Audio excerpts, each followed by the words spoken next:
Well, SoFi shares are making a move to the downside after several analysts issued downgrades on the stock. Bank of America and Piper Sandler downgraded the company to neutral. This coming after Oppenheimer also downgraded the stock, citing issues in valuation management and credit quality. And Diane, this is just yet another one after the incredible run-up that we saw in shares of SoFi, more than doubling over the last month.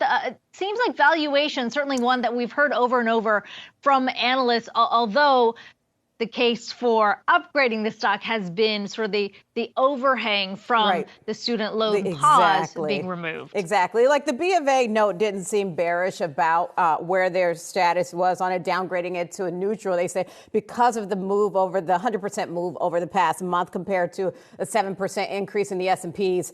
So that's what it's more about, the valuation there. And they believe that the federal student loan payment, like moratorium, is priced into shares. So it's, again, as you mentioned, this valuation play. They see the moratorium on student loans as accretive to SoFi, but that it's already baked into the numbers already. So that these kind of sky high expectations that SoFi has been having is baked into the news. So you see this is sort of the buy the rumor, sell the news situation. Not that it was a rumor. We know this is happening. So you're seeing that get dinged today, though. On the flip side, though, Virgin Galactic shares flying higher, surging nearly 17% as the long wait for its first commercial passenger mission appears to be coming to an end. The space tourism venture announcing plans for the flight takeoff as soon as June 27th. So, Akiko, this is, of course, one we've been watching for a while with Virgin. I mean, we know that they've been trying to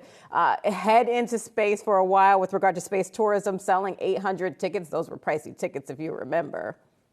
Yeah, I mean, a backlog of 800 passengers is what we're talking about. So, yes, they are certainly ready to go. And Virgin Galactic now going to be taking these trips monthly. That's always been the plan, but they have been delayed one after another.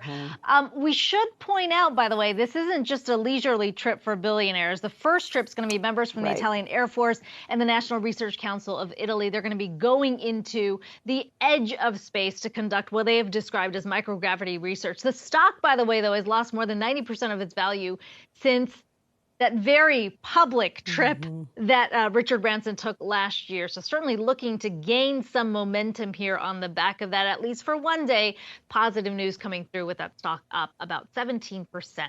Well, Tesla shares in the green as CEO Elon Musk suggests the company's market cap is tied to the automaker's ability to solve autonomous driving, to which I say, Diane, this is what we've been talking about, right? We had an analyst on yesterday saying, yes, it is about autonomous driving. By the way, though, I mean, it is worth noting that he's been touting this for some time, this fleet of robo-taxis, self-driving cars, all the Tesla owners.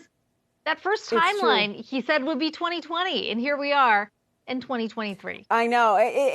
But to be fair, I mean, clearly Wall Street's still in love with Tesla. I mean, yes, it hit a speed bump yesterday, but it picked right back up basically where it left off. I mean, diverging from the broader market. I mean, Tesla's been a leader in this tech play, or even the AI play, as you would say, as some say it is an AI company. We've talked about this before, but, you know, so certainly the leader there. And then they, of course, have the charging relationships, these joint ventures that Tesla is doing that's helping just kind of beef up its footprint, not just in autonomous vehicle driving, but the charging networks as well. So being kind of the leader in the tentpole charging station for the EV space, Akiko.